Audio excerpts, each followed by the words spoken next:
So I wanted to answer some missing 411 parents, gambling, drug problems.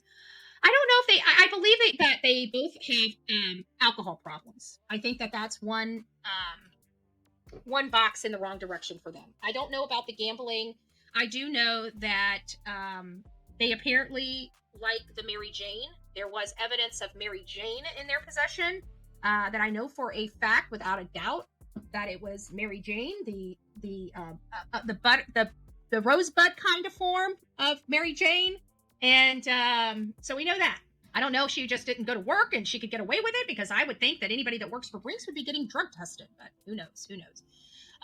And then Lisa says allegedly gamblers. I've never heard that they gamble, but I guess that could make sense. I think she means she struggles to have the heart to do anything supportive of Sebastian, words or actions, is what Karen said. I don't know what that was for, but I like how it was stated, so I went ahead and pulled that up. And she says she agrees with you, YouTuber. I'm not a doctor, but she definitely fits the symptoms. I would wonder if the two sociopaths ended up together and why they can work as a team to do something so ugly. I just can't believe Katie never fought for her child. You're going to have disagreements in a blended family. There's going to be times when the stepchildren are, you're not my parent, you can't tell me what to do, type of thing. You go through all of that. It's growth. It's I don't know. CP is living as he was determined. With Sebastian's absence from his home, he's posting his political opinions on his Facebook page. Yeah, like he has better things to do than political opinions. Okay, they've got a missing child that they keep forgetting about. But don't worry. Katie made sure she got a heart and a cross. So she wanted to show the world she's doing something, right? Since she skipped all the memorials, all the prayer memorials, all the vigils, everything, she skipped. She hasn't been there. You know what she shows up for? She shows up to punish people that believe she murdered her child. She'll show up for that, but she won't show up for her son that's missing, that everybody believes is murdered. Make that make sense. So let's get back to this. And we're going to be going back over this whole, $500,000, because in a bid to generate new leads, many of you guys know that At Night Intelligence Agency, it has been really trying to engage the public, really trying to draw people in that have information that could lead to Sebastian's whereabouts. And they offered up to $500,000 for information leading to Sebastian's safe return or the resolution of the case, which means somebody is arrested and fully through the trial process and convicted of those charges. This substantial sum, announced by a combination of community donors and law enforcement, because there is an FBI $50,000 reward that underscores the desperation to find answers. Yet, as of June 2025, the reward remains unclaimed and Sebastian's still missing. Recent developments have been scarce, as many of you guys know. We've all been watching this stuff play out. We know that media has kind of tampered down. Social media really gave this case hell. We tried very hard to strum up interest and get more information going in. But this is a tight-knit community, okay? There is a level of corruption that I truly believe resides in this community. Online discussions on platforms like X, social media, YouTube, TikTok, keep the case alive, with users sharing theories ranging from Sebastian wandered off or more troubling scenarios like mine, where I believe his mother strangled him. And I believe Chris Proudfoot came and picked him up and took and covered his wife's six. That's what I truly believe. And I truly believe they have been trying to find a plan B ever since. If you're new to my channel and you don't know what I mean by plan B is basically blaming somebody else for the crime you committed, right? And the plan B doesn't have to have a name. It could be just a mysterious third party that did it. But I feel like they've been plan Bing or attempting to plan B someone in this case, from Miss Bobby, the neighbor, to Terry Lynn, to Seth Rogers, to anybody else other than the last person that saw this child alive inside their home, this child's own mother, Katie Proudfoot. We're in the true crime genre where we cover cases where parents do horrible things to their children. So for us to make the leap that Katie is responsible is not too hard for us, because we watch this over and over again, and she's displaying the behaviors that many of the suspects that have now been arrested, charged, and convicted, have also displayed in the past. Seth's words hit hard. His commitment to find Sebastian keeps hope alive, but it also highlights the frustration of a case with so few clues. The $500,000 reward is a beacon, but will not be enough to break the silence, and we're hoping it will. Let's step back and analyze the Sebastian Rogers case. There are three main theories. First, Sebastian could have wandered off due to his autism, perhaps being disoriented or lost. The wooded area around Hendersonville are vast, and it's possible he got caught in rough terrain. But the extensive searches, including air with dogs, makes this less likely. Second, some speculate Sebastian ran away. At 15, he was old enough to feel family tension and want independence. But his phone and belongings were all left behind, which doesn't align with a typical runaway scenario. Third, which is the most troubling, is the possibility of foul play. The one thing that law enforcement has really tried hard to push the public out of, right? They've done everything they can to avoid having to talk about this foul play scenario with the public. The silence of Katie and Chris has fueled suspicion. Were they hiding something? Did an argument escalate? Was there an arrangement? Or could an outsider have entered the home undetected? Without evidence, these are just theories. But the lack of transparency from Sebastian's mother and stepfather, as well as the investigators on this case, keeps this angle alive. What do you think happened? Have you followed the Sebastian's case? If you have followed Sebastian's case, tell me what your thoughts are. We also have a lot of different groups on here, including our Facebook group, where I hope you guys have all signed up for and share your perspectives in that group. So, guys, thank you for being here. There's a lot of problems with the Sebastian Rogers case. And actually, it kind of goes back to some of the reasons why we are putting this stuff together, because we're wanting tougher. Let me just read what are our focus of this project that we are doing in Tennessee. And I think that's important because, excuse me, got the wrong one open here. I think that's important because our primary purpose, where is it? There it is. We're seeking tougher penalties for crimes against children and the elderly, basically the most vulnerable. So disabled. So I guess it'd be children, disabled, and elderly. So it's the most vulnerable. We're seeking more services for at-risk families. We want to make laws designed in Tennessee that charge offenders without a body. People shouldn't be able to hide a victim to avoid criminal prosecution. We want laws that turn last known places a child was last seen into a crime scene and processed in accordance with those policies and practices.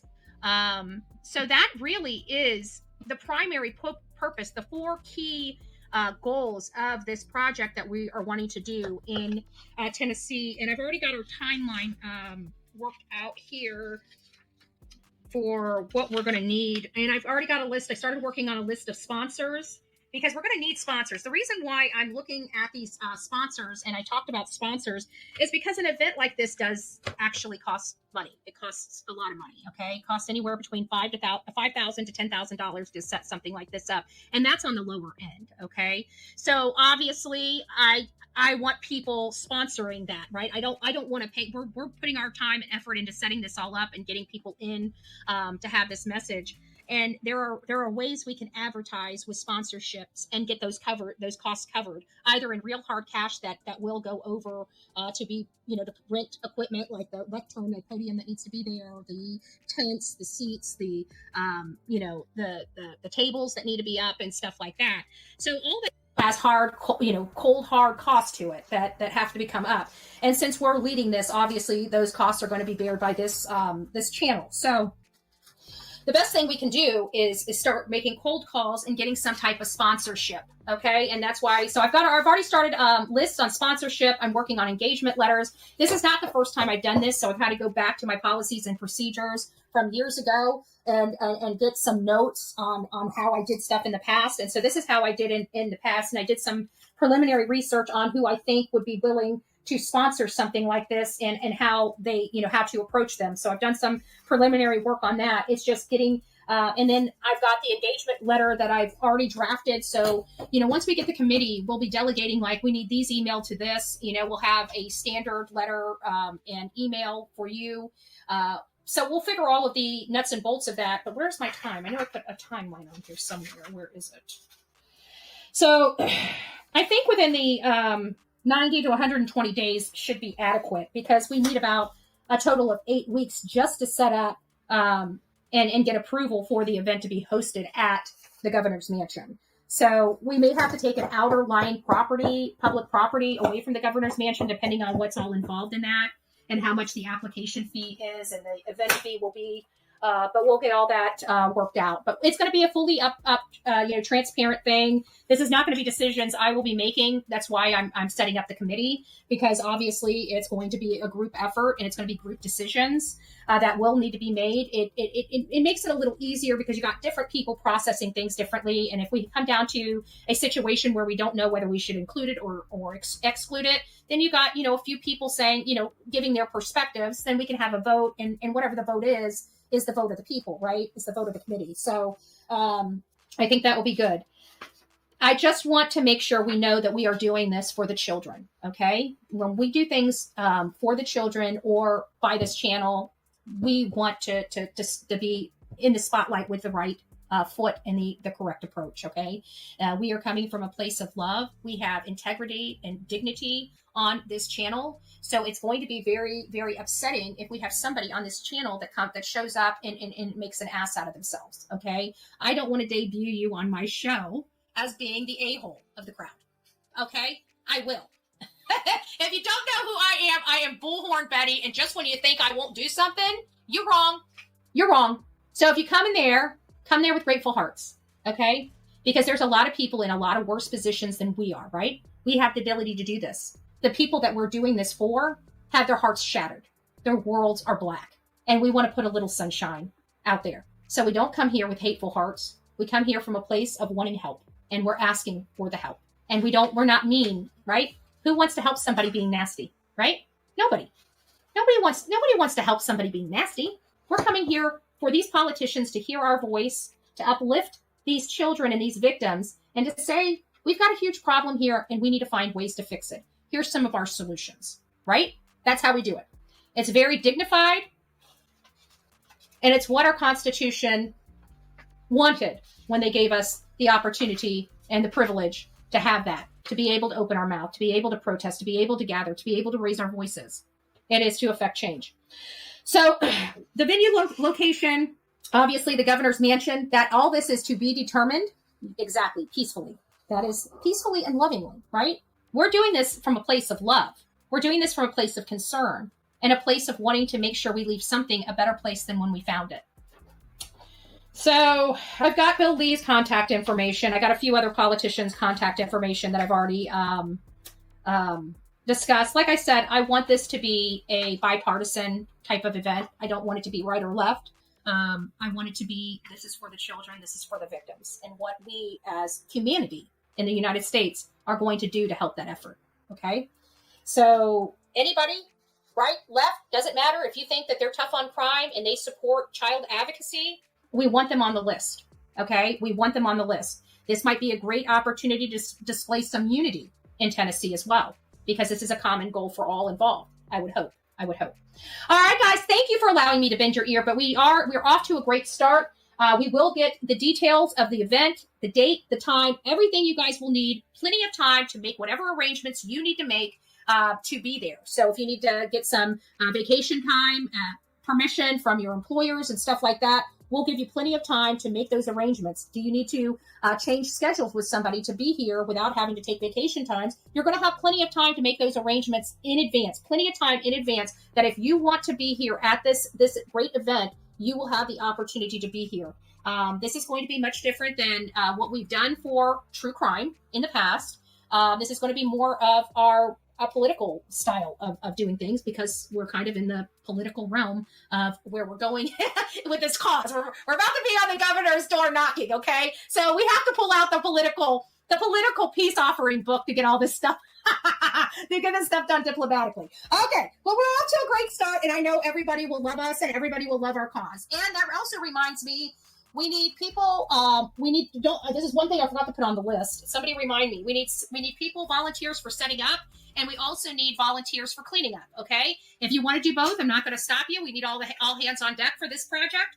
But it's going to be a long day. It's going to be several hours. So if we can have two separate groups, one for setup and one for cleanup, that would even be amazing. So it's not, one group's not required to do all of it. Again, we're going to have our own little trash cans out there. We're going to have our own little things out there. We're going to do what we do, but we always leave the area exactly the way it was when we arrived. We don't leave one little crumb on the lawn that wasn't there before we got there. Okay. I know that the Sebastian Wayne Drake Rogers has been gripped by all of us, and it has kept our attention for well over a year. Before we move to our second case, let's just take a moment to reflect. If you have any information about Sebastian, contact Sumner County Sheriff or the Tennessee Bureau of Investigation. That a $500,000 reward could be the key to bringing him home.